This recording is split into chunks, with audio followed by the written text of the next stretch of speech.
Bonjour et bienvenue sur Rencontres et Réseaux, la chaîne qui vous raconte une histoire à la fois. Donc aujourd'hui, je suis avec Lucie qui va nous expliquer un petit peu son parcours. Donc elle est la fondatrice de Bien-être by Lucie. Et moi, ce que j'aime dans son parcours, ce que j'ai eu jusqu'à maintenant, c'est cette histoire des kilos émotionnels. Donc elle aide énormément de personnes par rapport à ça. Donc elle va nous expliquer un petit peu plus en détail. Mais avant de commencer, bien sûr, comme d'habitude, je vous invite à vous abonner et surtout à partager autour de vous. Bonjour Lucie. Bonjour Consolata. Merci beaucoup de m'avoir accueillie. De rien. Voilà, donc j'ai hâte de connaître ton parcours. Et quand on m'a parlé de toi, ce qui a retenu vraiment mon attention, c'est ce côté des kilos émotionnels. J'avais jamais entendu ce terme-là. On va y revenir, mais tout d'abord, je te laisse te présenter et nous parler un petit peu de ton parcours jusqu'à aujourd'hui. Jusqu'à aujourd'hui, ça marche. Et bien donc moi c'est Lucie. Moi j'ai démarré il y a un peu plus de 20 ans en tant qu'esthéticienne. Je me suis tout de suite spécialisée dans le massage. C'était vraiment ce que j'avais envie de faire. Et donc j'ai travaillé dans des centres thermaux, en hôtellerie, en institut. Et il y a 8-10 ans un petit peu, à peu près, je commençais à avoir des tendinites à répétition dans les mains. Et c'est là qu'a commencé à mûrir l'idée d'une éventuelle reconversion professionnelle. Je me suis dit, waouh, j'ai que 35 ans, qu'est-ce qui va se passer quand j'en aurai 50 ? Je faisais pas mal de soins amincissants et j'avais des clientes qui étaient en surpoids, qui étaient mal dans leur peau, mauvaise estime d'elles-mêmes, mauvaise confiance en elles, qui me demandaient plein de conseils en nutrition. Alors même si j'ai toujours adoré cette approche de la nutrition, j'étais pas légitime à les renseigner. Et du coup, je me suis dit, pourquoi est-ce que je ferais pas une formation de nutritionniste ? D'accord. Chose que j'ai faite. Et j'ai appris énormément, c'était super, seulement ça me correspondait pas. Arrivé sur la fin de la formation, je me suis dit mais non, c'est pas ça, je vibre pas. On sentait tous les lobbies alimentaires derrière, ça parlait beaucoup des régimes, je suis anti-régime. Du coup, je me suis dit je vais au bout, mais ça suffira pas. Est arrivé le confinement et là, je tombe sur la cuisine thérapie. Ok. Donc, une de mes deuxièmes activités. Et là, ça a tout de suite fait sens en moi. Donc, je me suis renseignée. J'ai commencé cette formation. Donc, du coup, la cuisine thérapie, c'est, on va dire, de l'art-thérapie, mais avec les aliments. Donc, au lieu d'utiliser la peinture, la sculpture, le chant ou la danse, on va utiliser des aliments bruts pour laisser parler, en fait, sa créativité et pour venir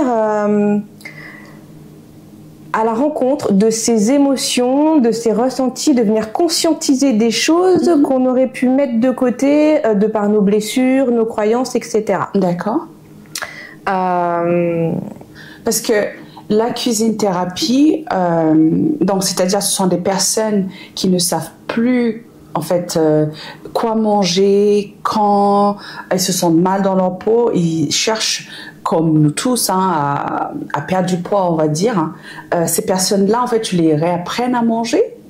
Alors, la cuisine thérapie, c'est pas du tout ça. D'accord. La cuisine thérapie, elle s'adresse à n'importe qui. À partir de 6 ans jusqu'à... Voilà. Du moment qu'on arrive à établir un dialogue, qu'on arrive à être dans l'émotionnel et à comprendre les émotions, donc on va dire de 6 ans à 100 ans. D'accord. On peut travailler en cuisine thérapie autant les rapports avec la nourriture, les troubles du comportement alimentaire, mais ça peut être aussi la relation au corps, la confiance en soi, mais le relationnel en couple, au niveau du travail, avec son enfant, ça peut être les phobies, ça peut être les deuils, ça peut être les peurs, enfin ça peut être au final plein de choses. Et c'est en fait au sein de cette formation de cuisine thérapie, en fait c'est un accompagnement, vraiment on vient, ça remplace la psychothérapie par la créativité de la personne. Moi, je vais venir poser des questions assez pertinentes pour l'obliger à conscientiser ce qui ne va pas chez elle. Ça va ressortir et là, on va venir travailler ça. Ok. Voilà. Et dans cette formation, c'est là que j'ai découvert les kilos émotionnels. Et que j'ai travaillé sur moi avant de me former. Parce que j'avais, pas beaucoup, mais j'avais 5-6 kilos en trop tout au niveau du ventre. Et quand j'ai vu la portée de ce truc, j'ai dit mais voilà, bon là on est complètement dedans. Je vais me former au kilo émotionnel avec toutes mes notions de nutrition, c'est juste super. Je peux venir y incorporer ma cuisine thérapie. Alors, je la fais pour tout le monde, hein. Je fais des ateliers découvertes. Après, en accompagnement de libération des kilos émotionnels, on va vraiment travailler voilà, la relation au corps, l'image de soi, la confiance en soi. Oui. Ça aide. Et puis après, avec des personnes qui peuvent être anorexiques, je vais venir les titiller avec des ingrédients qu'elles détestent, des bonbons, du chocolat. Ah oui, ok. pour les amener à aller au-delà de leur retranchement, en fait, et puis créer des émotions, même si elles sont mauvaises, c'est important. Ok. Et donc, alors pour que je comprenne, c'est que comment se déroule justement cette séance. Donc la personne vient te voir, parle de ce qui va pas, on va dire, dans sa vie, sa relation, on va dire à la nourriture, etc. Et comment est-ce que toi, tu dis, ok, cette personne-là, on va travailler, je sais pas moi, des légumes.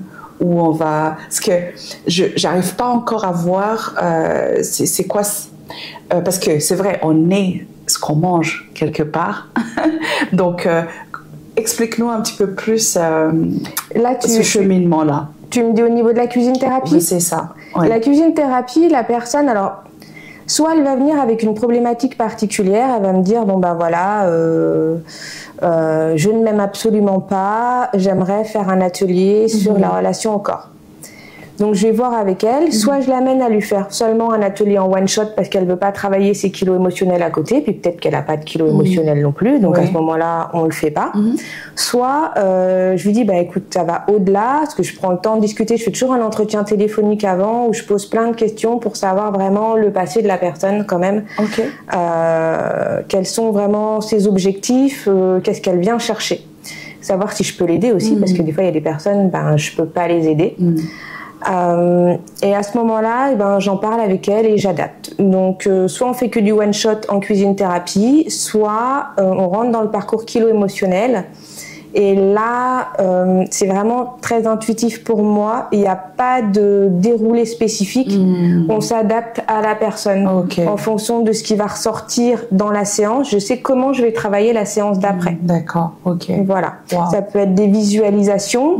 Donc, c'est un état de conscience légèrement modifié pour venir chercher, ben, par exemple, si elle fait des crises de boulimie ou d'hyperphagie, essayer de comprendre pourquoi est-ce qu'elle fait ces crises. On peut, je fais des dégustations de pleine conscience, après je fais du coaching, donc on vient vraiment appuyer ça. D'accord. Alors, peux-tu nous emmener vers comment se déroule justement la séance type, quoi? Ok. Alors la personne, elle vient soit avec sa problématique, donc par exemple on va travailler la confiance en soi, soit elle vient pour découvrir. Ok. Dans un premier temps, on va faire une météo intérieure. Moi, ce qui m'intéresse, c'est de savoir dans quel état d'esprit est la personne quand elle arrive, émotionnellement et physiquement. Voilà. Après, on va faire une ou deux activités sensorielles pour vraiment venir lâcher le mental, faire la transition avec ce qui s'est passé avant, enfin avec sa matinée ou son début d'après-midi, et venir s'ancrer. Donc ça peut passer également par des petites visualisations, des petits exercices, des exercices de respiration en conscience, enfin différentes choses, de l'écriture aussi. Et une fois que la personne est vraiment là, eh bien on vient commencer à travailler la problématique. Alors par exemple la relation au corps, ça peut être prendre une pâte brisée tout simplement et je vais lui dire de se représenter. Comment elle se trouve. Donc elle va me faire sa sculpture et de là, une fois que c'est terminé, je vais lui poser des questions assez pertinentes. Je vais l'obliger ça va l'obliger à parler. Et je vais venir titiller en fait son inconscient et la faire aller dans l'émotionnel. Donc il y a des émotions qui vont sortir, positives ou négatives. Tout est bon à prendre.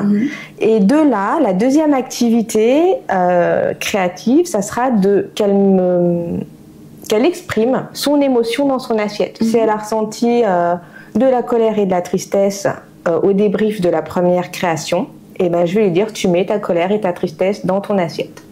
sous la forme qu'elle veut, on s'en fiche. Il n'y a pas de cuisson, c'est vraiment, il va y avoir 2-3 légumes, 2-3 fruits crus, quelques oléagineux, des huiles, enfin des épices. Et la personne, elle se laisse aller. Elle a envie de ça, de faire comme ça peut être de la 3D, il y en a qui utilisent que des épluchures, il y en a qui vont utiliser qu'un seul ingrédient, il y en a... Enfin, chacun laisse libre cours à sa créativité. Et dans tous les cas, la façon dont la personne va faire sa création, elle peut mettre un temps infini à démarrer parce que ça la stresse. Ouais. Elle peut, au contraire, se jeter dessus et finir très très vite. Elle peut être hyper maniaque dans ce qu'elle va faire. Tout ça, ça vient vraiment parler. Il y en a qui vont pleurer pendant qu'elles font. Et ça va nous aiguiller en fait. Qu'est-ce que tu as ressenti? Pourquoi tu as ressenti ça? Qu'est-ce que ça a réveillé chez toi? Et du coup, la personne, elle sort tout, quoi. Ok. Voilà. Moi, je pensais vraiment qu'il y avait de la cuisson. Non, pas là. Et en plus, ce qui est sympa, c'est que ça permet de se rendre compte qu'avec quelques ingrédients... Qui choisissent eux? Ou est-ce que tu leur demandes acheter ça? Non. Alors, si eux ils sont en visio et que c'est chez eux, ils prennent ce qu'ils veulent, mais je leur dis pas acheter ça. Okay. Je leur dis vous sortez 2 légumes, 2 fruits, une huile. Et par contre, si c'est moi, je prends ce qui m'inspire. J'aime bien prendre différents aliments colorés. D'accord. La couleur, ça aide beaucoup aussi, c'est très parlant. Quand on n'est pas bien, on aime les couleurs sombres. Quand on est bien, on aime les couleurs vives. Oui. Donc voilà. Après qu'il y ait différentes textures, du mou, du dur aussi, ça c'est pareil. C'est les gens qui ont besoin de douceur, ils aiment les choses molles. Wow. Donc en fait, chaque aliment vient exprimer quelque chose. Et la personne, à la fin de l'atelier, peut, si elle le souhaite, alors dans 90% des cas, c'est le cas, manger sa création pour pas jeter ou pas gaspiller, ou peut la ramener chez elle. Et ce qui est super intéressant, c'est qu'il y en a qui vont utiliser des fruits, qui vont mettre du curry sur les fruits et qui vont dire « Oh, mais je peux pas manger ça, j'ai mis du curry sur mes fraises, ça va être dégoûtant. » Et là, je les amène encore une fois à sortir de leur zone de confort. Et il y en a plein qui font en fait, ça va super bien, ça, j'aurais jamais pensé. Ouais. Et du coup, c'est se rendre compte pour les personnes après qui à la maison ne savent pas quoi faire à manger. Tu peux prendre n'importe quoi, t'amuser, faire une belle fleur dans ton assiette ou n'importe quoi et te régaler en fait avec 3 fois rien. Waouh! Et tout ça, justement, déjà, ça sort notre tête dans des problèmes, tout ce qui va pas. On passe un bon moment. C'est ça. On se régale aussi. Je pense que quand on peut manger ce qu'il y a dans l'assiette, tant mieux. C'est ça. Tant mieux.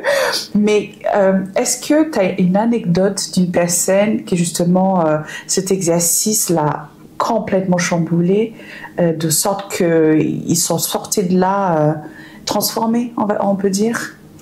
Alors, ouais. J'ai une personne qui, elle, se détestait, mais très, très fort. Elle a décidé, à sa première création, de ne cuisiner que des épluchures. Ok. Et là, je lui dis, pourquoi tu as pris que des épluchures? Et elle me dit, parce que je ne suis rien, je suis un déchet. Oh. Je suis un déchet comme ces épluchures, donc je ne sers à rien. Là, je dis waouh. Donc, je l'amène à trouver le positif des épluchures. Oui. On peut faire du compost. Du compost, il y a de la terre qui est fertile. Oui, mais non, on nous met au fond du jardin, on nous met dans un coin, on n'existe plus. C'était très, très dur. Hein. Et l'amener, du coup, par la suite, à se rendre compte que, non, elle n'est pas rien et que tout... Après, tout vient d'elle. Alors certes, elle avait son passé très très noir, mais qu'elle peut ressusciter, quoi. Voilà, il a fallu beaucoup plus de séances. De temps, oui. Mais c'était un moment où on t'es dit waouh, quand même, c'est hyper touchant. Exactement. Ouais. Waouh, donc non, mais c'est fantastique. Donc j'ai appris beaucoup de choses. Pour moi, c'était apprendre à cuisiner, à mieux manger. Et non, c'est vraiment juste utiliser tout ce qu'on mange au quotidien, on va dire les fruits et les légumes, pour comprendre en fait qui nous sommes et surtout exprimer justement toutes ces émotions qu'on garde en nous. Donc c'est incroyable parce que je me dis, quelqu'un qui n'aime pas les épinards par exemple, va utiliser des épinards, je pense, pour exprimer le côté négatif qui se trouve chez eux. Donc oui, c'est vraiment intéressant. Ouais. Alors, est-ce que tu peux définir les kilos émotionnels? Qu'est-ce que c'est que ça? Alors, les kilos émotionnels, c'est des kilos dont on n'a pas conscience, en fait. Pour donner quelques exemples, une femme va travailler dans un milieu d'hommes et elle va prendre du poids en arrivant dans ce monde du travail, et en fait, elle n'aura pas conscientisé. Alors, elle fait attention à ce qu'elle mange, elle ne comprend pas. En fait, son corps se protège pour être forte comme un homme et pour ne pas être désirable et ne pas susciter un petit peu l'intérêt des hommes. Ouais. Voilà. Donc c'est son corps qui inconsciemment va mettre des formes en fait pour qu'elle puisse se sentir bien, parce qu'en fait c'est inconscient et en même temps c'est conscient, c'est des croyances qu'elle a que si elle est très féminine dans un monde d'hommes, on va lui dire attends, tu vas pas être capable de faire ça. Voilà. Ça peut être aussi une femme qui prend du poids quand sa fille devient adolescente et devient très belle, parce qu'elle veut s'effacer pour laisser sa fille prendre la place en fait. Voilà. Ça peut être plein de choses comme ça. Waouh, d'accord. Donc tous ces kilos-là, donc bien sûr, amènent le mal. En fait, on se sent mal dans notre corps, on se sent mal au travail, autour de nous.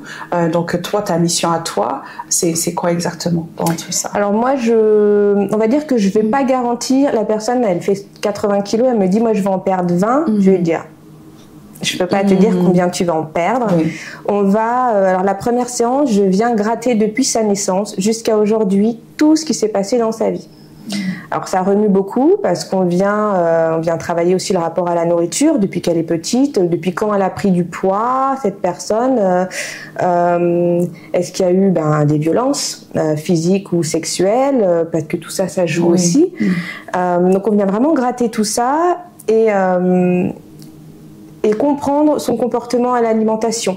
Souvent, des personnes qui sont dans l'alimentation émotionnelle, elles ont des troubles du comportement alimentaire. Ça peut être de l'hyperphagie, donc ça sont des crises, un peu comme la boulimie, mais on ne se fait pas vomir. Ça peut être de l'orthorexie, on est dans l'hyper-contrôle de ce qu'on mange, à tout calculer, etc. Donc ça, c'est des souffrances, parce qu'il y en a qui se coupent complètement socialement.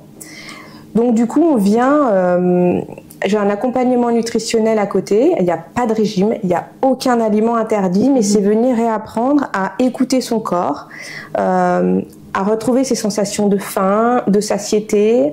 En fait, c'est pas ce qu'on mange qui nous fait grossir, c'est comment on mange, l'intention qu'on met dans ce qu'on mange et les quantités qu'on mange. Et quand on est en surpoids, on a une hormone, l'hormone de satiété qui disparaît, façon de parler, et du coup qui nous pousse à manger au-delà de ce qu'on a besoin. Voilà, beaucoup plus quoi. C'est ça.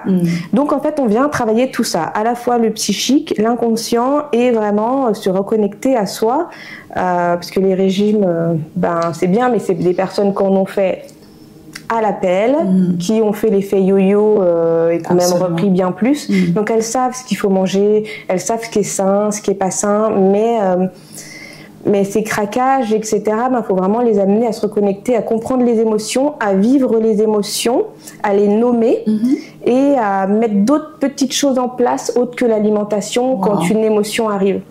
Je rentre du travail, je suis super stressée. J'aime aller dans le placard et taper dans les paquets de gâteaux, de chocolat. Et là, c'est se dire, je rentre du travail, je suis stressée. Waouh! Ok, avant d'aller dans le placard, là, je comprends que je suis stressée. Déjà, c'est essayer de mettre en place dans son quotidien à la personne des moments anti-stress. Alors, ça peut être que 1 ou 2 fois par semaine, ça peut être un petit peu tous les jours, même juste 5 minutes. Et trouver à ce moment-là, au moment de l'envie de manger, peut-être que je peux faire remplacer par le plaisir du mandala, jouer avec mes enfants, prendre une bonne douche en conscience, aller me promener, ça peut être plein de choses. Voilà. Wow. Et tout ça sans se sentir, parce que c'est souvent en fait dans notre tête, on se dit oh je me prive. Donc comment sauter ce pas-là en fait justement, parce que se dire allez je rentre du travail, allez parce que personnellement je me dis allez je vais, disons que je vais faire un peu de sport, je vais marcher ou je vais manger, je sais pas une tomate on va dire, sans se dire dans notre tête que je me prive. Comment est-ce que c'est possible de sauter le pas? Alors, il y a plusieurs façons aussi. Ouais. Soit il y a une frustration qui arrive, on dit je peux pas me priver. À ce moment-là, grâce à la dégustation pleine conscience, on peut prendre un morceau. Admettons, c'est ton cas et tu vas sauter sur un paquet de. T'adores les figolus. Oui. Et ben tu vas prendre un figolu quand même parce que tu sens que tu en as besoin et tu vas vraiment prendre le temps de le déguster, donc le regarder, le sentir, l'écouter, travailler d'autres sens quoi. C'est ça, vraiment faire travailler les sens, le mettre dans la bouche et prendre tout ton temps. Et souvent, comme c'est une envie émotionnelle, cette envie elle va passer. Voilà, ça va suffisamment combler tes sens pour que cette envie passe. Après, alors au début, c'est pas évident. Non. On a un figolu, on dit ouais, je vais faire pareil avec le deuxième. C'est là qu'après, c'est important de définir des objectifs et de penser à nos objectifs et de se dire bon ok là j'ai craqué, j'en ai pris 3. C'est peut-être mieux qu'il y a une semaine où j'aurais mangé le paquet en entier. Puis j'ai mis de la conscience dessus. Et puis, enfin voilà, on avance vraiment petit à petit. Puis de toute façon, ça fait toujours un petit peu des hauts et des bas quand même. Bien sûr. Il suffit que émotionnellement, tu sois pas bien du tout ce jour-là parce qu'en plus, tu t'es engueulé avec ton mari. Le paquet de chocolat, le stress plus l'engueulade, tu vois. Mais voilà, c'est tout. Ça se fait progressivement en fait. D'accord. Vraiment, en mettant petit à petit des choses en place et vraiment en mettant de la conscience sur tout ça. Ok. Et donc combien de temps dure justement la séance? Et c'est en fonction de chaque personne? Alors moi je fais des séances d'à peu près 1 heure. Après mon accompagnement nutritionnel il est en moyenne sur 8 mois. Mais ça encore une fois c'est une moyenne. Il y a des personnes en 6 mois elles auront fini, il y en a elles vont mettre 1 an et demi. Il n'y a pas de laps de temps, on avance tout doucement au rythme de la personne en fait. Okay. Voilà. Dès qu'on voit qu'il y a des blocages, on s'arrête sur ces blocages, on vient les travailler. Avec une séance de coaching en plus de l'accompagnement. Il faut installer aussi la confiance, le lâcher prise. Ça prend du temps. C'est ça, exactement. Mais souvent, c'est pour ça que la première séance, elle est très très forte. Et j'essaye de tutoyer directement la personne, de la mettre en confiance. Et à la fin de cette séance, la personne, elle sait si elle veut continuer ou pas. Okay. Ça réveille tellement de choses et puis ça oblige à se mettre à nu vraiment. Que la personne, soit il y a pas.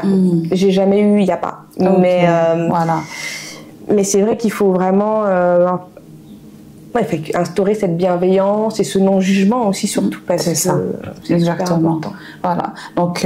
Donc s'il vous plaît, n'hésitez surtout pas, si vous vous reconnaissez dans tout ce que dit Lucie, n'hésitez surtout pas à la contacter. Vous aurez toutes les informations à la fin de l'interview. Donc pour l'instant, on a parlé du côté nutrition, les kilos émotionnels. Je sais que tu as une autre activité qui est le massage. Donc qui est venu avant, la nutrition ou massage niveau C'était massage. Bien avant, c'était le massage depuis mes 20 ans.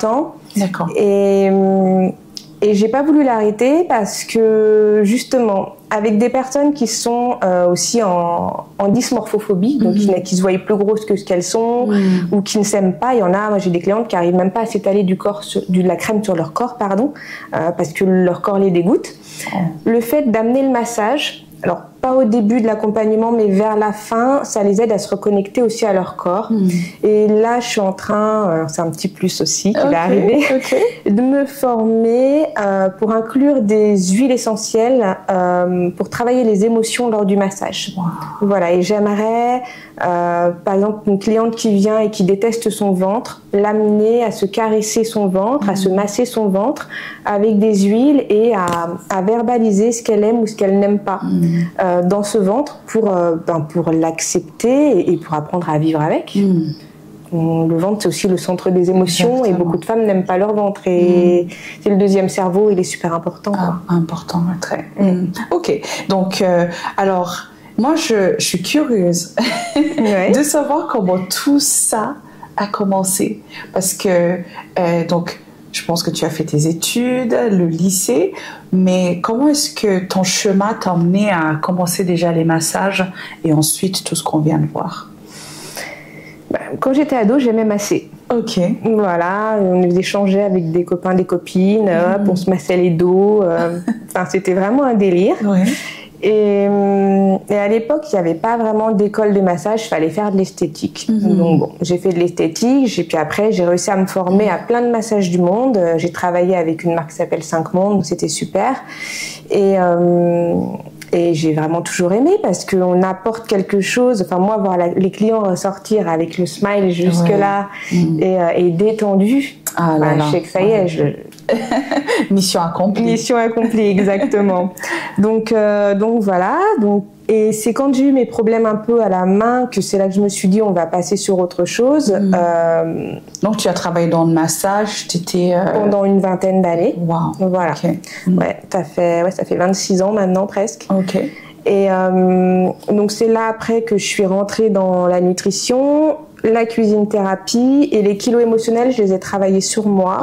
C'est là que j'ai vu l'impact et que, en fait, maintenant, à l'époque, je me rendais pas compte, mais maintenant, je me rends compte qu'on est un tout, le corps physique, le corps psychique, et qu'en fait, c'est super important le corps émotionnel aussi, et que c'est important de travailler tout ça, toutes ces enveloppes en même temps. En fait, tout ça, c'est ce que je me suis dit en préparant l'interview, ça va tellement... En fait, c'est un cocktail, comme j'aime dire. C'est ça. Donc, si on n'est pas bien dans son corps, forcément, on va manger n'importe quoi ou on va pas manger du tout. Donc, ce qui amène à l'anorexie et la boulimie, donc à contraire. Et aussi, notre relation et notre parcours, notre enfance.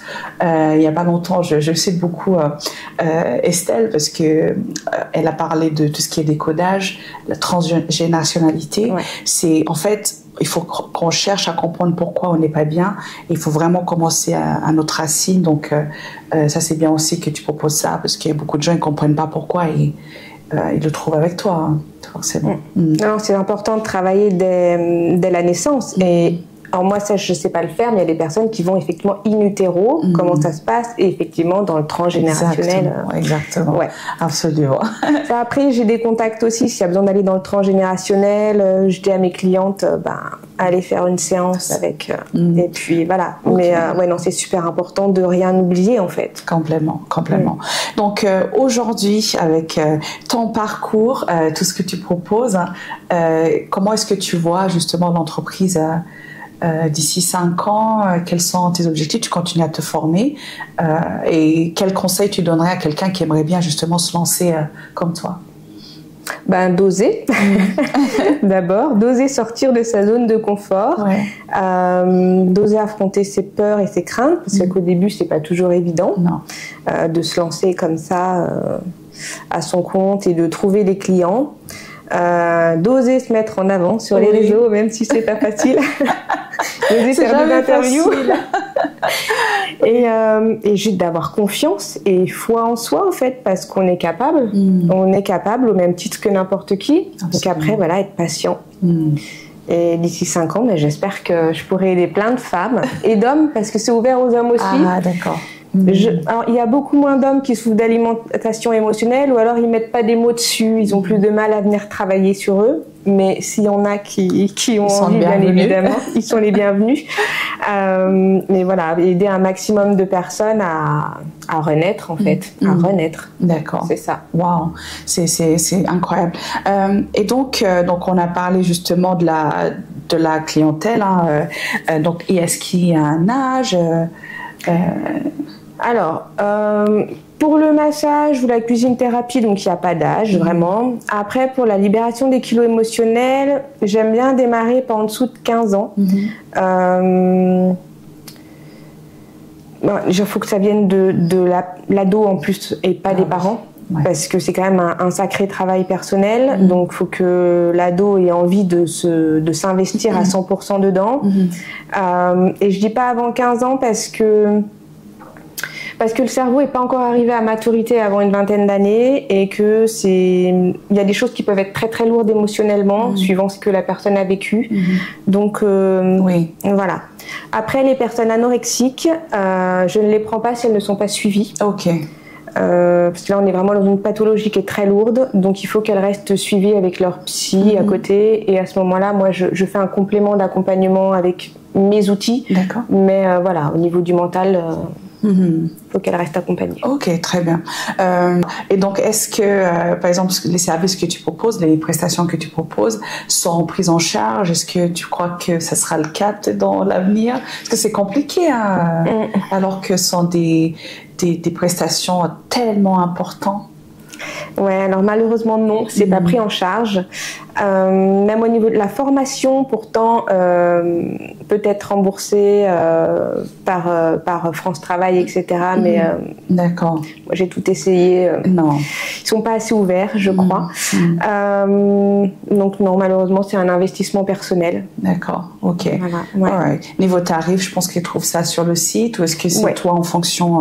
Il y a tout sur le site. Il y a l'accompagnement uniquement nutrition, s'il n'y a pas de troubles s'il n'y a pas d'alimentation émotionnelle. Il y a le package nutrition plus libération des kilos émotionnels. Il y a les prix de mes massages et de la cuisine thérapie. D'accord, très bien. Donc justement, comment te contacter du coup? Alors, soit sur mon site internet, vous tapez luciemateudi.fr et vous allez me trouver. Soit sur les réseaux sociaux, je suis sur Facebook et Instagram au nom de Le Bien-être by Lucie Mateudi. D'accord, voilà. ok. Et donc, ton cabinet est ici à Sallanches, donc tu te déplaces aussi ou c'est... Alors, pour les massages, je peux me déplacer à domicile. Après, même pour la cuisine thérapie ou la libération des kilos émotionnels, je peux aussi. Je fais de la visio. Ok. Également. Tout se fait très bien en visio, même la cuisine thérapie. Il faut juste un ordinateur, c'est quand même mieux qu'un téléphone, et un petit peu de recul pour que je puisse bien voir la personne et l'assiette qu'elle compose. D'accord. Voilà, mais non, tout se fait très très bien. Ok. Par la suite aussi, j'aimerais animer des journées entières bien-être et des week-ends aussi. Donc là, on est en train de mettre ça en place avec une collègue qui est coach sportive et coach en nutrition également. D'accord. Pour vraiment aider les personnes à se reconnecter avec la nourriture, à se reconnecter à elles, à faire péter un peu toutes les croyances alimentaires qu'elles ont au quotidien depuis qu'elles sont toutes petites, faire de l'automassage, qu'elles réapprennent à accepter leur corps, à se toucher, à s'aimer, faire des exercices au miroir aussi, se regarder, se dire des choses positives, être dans la bienveillance avec elle-même, puis créer un peu du mouvement aussi. Alors ce sera pas du yoga, ce sera pas de la gym, mais voilà, vraiment venir réveiller un peu aussi sa sensualité. Oui. Voilà. Donc là, ça sera un peu plus ciblé femme quand même. Ok. On ne veut pas mélanger hommes et femmes puisqu'on n'a pas les mêmes croyances, on n'a pas les mêmes injonctions de la société. Donc, on pense que des femmes se libéreront beaucoup plus facilement entre elles que s'il y a un ou deux hommes. Voilà, donc ça devrait arriver d'ici la fin de l'année. Donc pour les inscriptions, de toute façon, tu vas communiquer. Je vais communiquer sur mes réseaux et de toute façon sur mon site internet, dès qu'il y a une actu, paf, ça arrive en pop-up direct tout de suite. Donc comme ça, on voit les activités. Les activités. Non, je pense que c'est très important parce qu'aujourd'hui, on recherche tous le bien-être physique, émotionnel, psychologique. Donc voilà, si en plus de ça, on a des ateliers, puis surtout, beaucoup de gens, ils sont un petit peu dans mon coin, et puis oh, il y a que moi. Il y a que moi qui vis ça, mais voir d'autres personnes, peut-être qu'ils ont même qui vivent encore des choses pires qu'eux, ça aide vraiment en fait à aller mieux et surtout se dire voilà, je suis pas toute seule. Exactement. Et moi, j'ai fait beaucoup d'ateliers en groupe de par mes formations. On devait travailler sur nous, on n'avait pas le choix. Hein. En groupe, c'est hyper porteur parce que justement, on se rend compte qu'on n'est pas seul et on est mais énormément de personnes à souffrir d'alimentation émotionnelle. Il y en a, ça ne se voit pas, hein, ça s'est fait en cachette, vraiment. Même les maris sont pas au courant que leur femme en souffre. Hein. Donc, c'est se rendre compte qu'on n'est pas tout seul.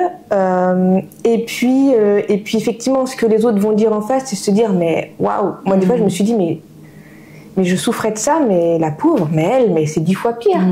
C'est apprendre à relativiser aussi, à voir où est-ce que chacun met son curseur au niveau de la difficulté. Complètement. Enfin, c'est super intéressant. Puis ça crée un lien. Et puis, comme une petite famille, à la fin du week-end, on a un peu du mal à se quitter parce qu'on s'est tellement confié, on a tellement appris sur nous, appris sur les autres que c'est juste magique. Quoi. Absolument. Et surtout quand on est dans un safe space, on sait qu'on ne sera pas jugé, on a tous nos galères, on a tous vécu nos vécus et se sentir justement... parce que souvent, la famille, nos amis, c'est facile en fait à nous juger parce qu'ils nous entendent tout le temps râler. Ils savent que voilà, elle a toujours ce complexe. Ok, de toute façon.